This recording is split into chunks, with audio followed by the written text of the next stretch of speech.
ప్రాణం పోయేది. గాచారం ఎప్పుడు గాల్ల కలిసేది ఎవలకు తెలవది. ప్రమాదాన్ని పసిగట్టకంటే మాత్రం సావు నుంచి తప్పించుకునుడు ఎవల తరం కాదు. కానీ ఓ ప్రైవేట్ బస్ నడుపుతున్న డ్రైవర్ అన్న తెలివితోని దేరుకున్నాడు కాబట్టి 43 మంది బతికి బచాయించిండ్రు. బస్సు ఇంజన్ల నుంచి పొగలొస్తున్నాయి ఏందని బస్సును బంద్ కాపిండట డ్రైవర్ అన్న. దిగి చూస్తే కాలిపోయే డేంజర్ కండ్ల ముంగటగా అనిపించిందట. అందుకే ధనాధన్ ప్రయాణికులను పట్టబట్టి దించిండు. అందుకే ప్రాణాలతో బయటపడ్డారంతా. కాసింత ఆలస్యం అయితే కండ్ల ముందే 43 మంది క్షణాలల్లా కడదేరిపోయేటోళ్ళు కావచ్చు. మరి ఏమైందో ఏమో గాని ప్రైవేట్ బస్సులలో మంటలొచ్చుడు, బోల్తావాడి పల్టీలు కొట్టుడు, యాక్సిడెంట్లు అవుడు, లోయలవాడు జరుగుతున్నాయి ఎందుకో.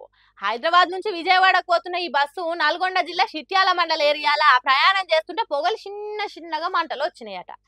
ఎంబటే డ్రైవర్ మేల్కున్నాడు కాబట్టి అందరిని బయటకు దించిండు. లేకుంటేనా బస్సులున్న 43 మంది బుగ్గైపోదురు కావచ్చు.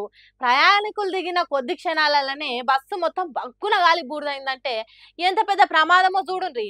ఈ బస్సులు నడిపేటోళ్ళు పాడే మంది పానాలతో పరాశకం ఆడుతున్నారు. ఓ ఫిట్నెస్ చెకింగ్ చేసుడు లేదు, బస్సులు బందోబస్తు ఉన్నాయా లేవా అనే చూసుడు లేదు. ఏమైనా పైసలు ఆపొచ్చిన కొద్దీ బస్సులను గిర్రా గిర్రా తిప్పుతున్నారు. పబ్లిక్ పానాలతోని ఆట ఆడుకుంటున్నారు. ఈ ప్రైవేట్ బస్సులు ఆగడాలను అడ్డుకునే నాదుడే లేడా? ఇంకెన్ని రోజులు ఈ ప్రమాదాలు? సర్కారు ఏం చేస్తుందేమో పోన్రి.